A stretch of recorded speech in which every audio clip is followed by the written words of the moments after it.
Welcome back, everybody. This is part 3 of 3 of the Thai alphabet lesson. And in today's lesson, we're going to cover the final 14 letters of the Thai alphabet. So congratulations, we can see the light at the end of the tunnel, and you're almost done with the entire massive alphabet of Thai. Okay? If you've not watched the intro to this, and then the first two, just want to encourage you to go back and check those out. Good to learn these in order. Okay? Let's jump right in here. First letter that we're going to look at is called fa, long midtone. Fa. Second part, fun. Fun, both F sounds. Fa, fun. The fun with that short midtone is teeth or tooth, fun. Okay, teeth. Not to be confused with fa from the previous video, which looks identical minus the fact that fa has the circle on the inside. Got to watch that, okay? These can be tricky at first. There's going to be a lot of that, like related looking characters, but just maybe the stem's not as long, or maybe the circle's on the opposite side, something like that. Just stuff to watch out for early on, okay? Next letter, this one not to be confused with ta tung, which we looked at in a previous video. The circle's on the inside with ta tung, but it looks very similar. Also not to be confused with gok kai. Minus the circle, that's gok-kai as well. So again, be careful there. This is pa, long midtone, pa.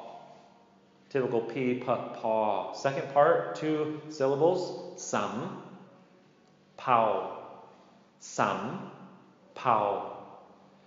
Real quick, before I explain the rest of this, there's to my knowledge, there's 4 vowels in Thai. The 2 I sounds, if you remember, I mai malai, I mai muan, and then the ow sound, and then the sound. These 4 can kind of fluctuate in their long and short forms depending on what word they're in. Now, in this word here, sam, pow, they both sound short to me. But I just want to say real quickly, and I won't say a lot about this because we'll cover this in a future video. Even when they sound short, they're still going to function according to the rules of long vowels. Okay, so their length fluctuates, and when the length of a vowel fluctuates, or you have certain syllables that have long vowels, certain syllables that have short vowels, according to the tone rules, which we're going to see very soon, that should change the direction that you take a tone. Okay, when you're reading. But when it comes to those 4 that I mentioned, they will fluctuate in their lengths depending on the word, but they will stay consistent in following the long vowel rule pattern. Okay, so that may be too much for now, but just wanted to kind of give that little disclaimer. Anyway, okay, pa, long midtone, sam, short rising, sam, technically following the long rule, but sound short, sam, pow, short midtone. Again, technically following the long rule as well, but sound short. That's what's important. Sam, pow, sam, pow. Sam, pow in Thai is a kind of a ship. Okay? All right. May have been too much information. I apologize. Next letter here, ma, long midtone, ma. And typical M sound. I mean, this one's not. This is just typical M sound, ma. And then the second part, ma. Okay, long high tone, ma. Draw it out. Ma in Thai is a horse. Okay, make sure you hold that, ma. That's a long high tone. Okay, yaw, long midtone, yaw. Typical Y sound. These sounds are quite easy that we've been making here. Yaw. And then long midtone, second part, yak. Okay, yak. Short high tone, yak. So this was ma, drawn out, long, yak, very short, quick, but also going high, but it's just a short sound, okay? Yak. And a yak in Thai is a giant, okay? It's the word you use for giant. Okay, and last one in the row here. This is a rolled R. If you are familiar with Spanish, same sound like the rolled R in Spanish. Ra. Okay, this one might take some practice. Ra, long midtone. Ra. Second part, also a long midtone. ru. This is hard because you're combining a rolled R with a long sound.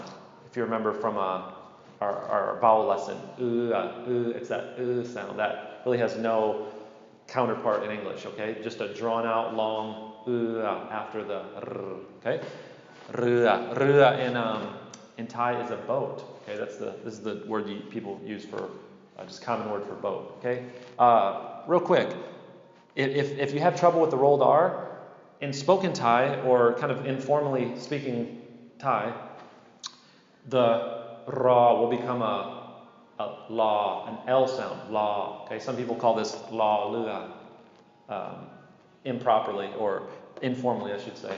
La lua, no roll on the R, but I think it's best to know ra rua. And then once you got that, once you know that, you can step down when you're informally talking to people and just use the L sound. Okay. Now this next letter actually is an L sound formally. This is called la, long midtone, la. Second part, ling, ling. This is a short midtone. Okay, ling, la, long midtone, ling, short midtone.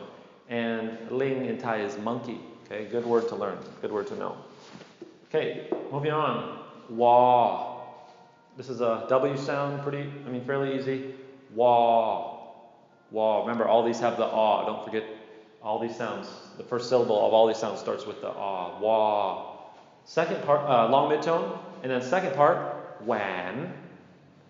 Long rising tone. Wan. Okay, this is using the ah. If you remember the ah vowel that we learned in the previous lesson. Wan. Wan. Long rising tone. Okay, and wan in Thai is a ring. Okay, like a wedding ring. Next one. Saw. Drawn out, long rising tone. Saw. Second part has 2 syllables to it.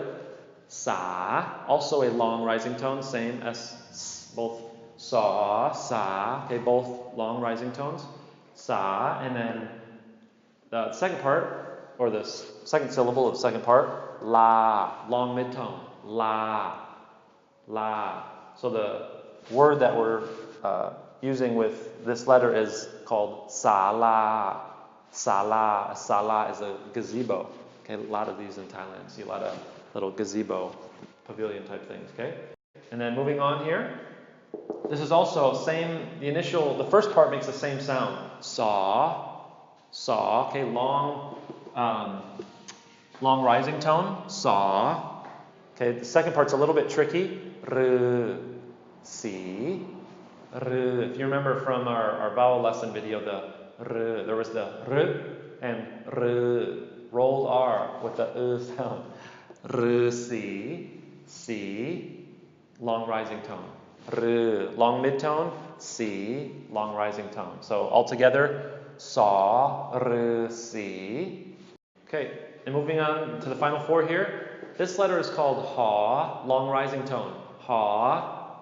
Second part, heap, heap, heap, long low tone. So you have a long rising, ha, and then heap, long low tone. Make sure you draw out both of those sounds. Heap, it's going to go down a ways, okay? Heap, long low tone on the second part. A heap in Thai is a chest, okay, like a treasure chest.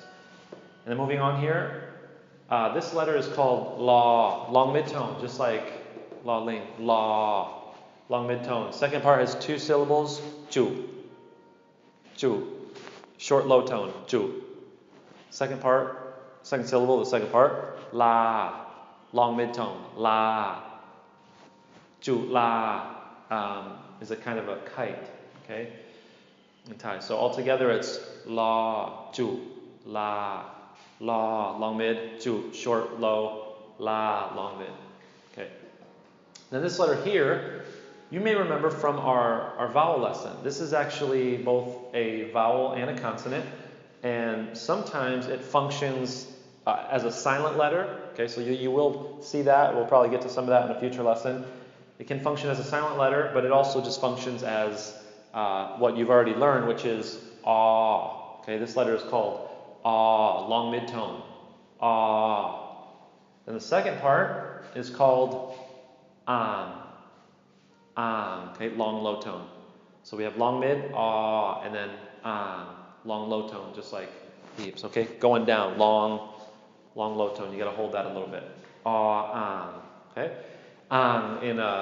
In Thai is like a basin, okay? Like a little basin you may see people washing clothes in or doing various things and washing dishes, okay? And then the final letter, which looks similar to is called ha, long mid-tone, ha. And the second part has two parts to it. Nope. Short high tone. Nope. And then the second part of that, hoog. Long falling tone. Okay. Hoog. Altogether, it's ha. Long mid. Nope. Short high. Hoog. Okay. Long falling. And the word no hoog in Thai means an owl, okay? The word nope is just the word for bird, but no hoog is an owl, okay? So that's all we have for the Thai alphabet. I hope this was helpful, not too confusing. In our future lessons, Lord willing, I really hope to start getting into teaching you the various ways to know when we're reading which tones we should be making. Okay, up to this point, we've just been focusing on sounds mainly. I've explained the directions, but in the future, you're going to be able to learn how to read these yourself. So you're going to know, look at that word, that's a long mid-tone, that's a short high tone, that's this is that. Okay, so all that is going to start coming together as we move into future lessons. Okay, so we'll see you in the next video.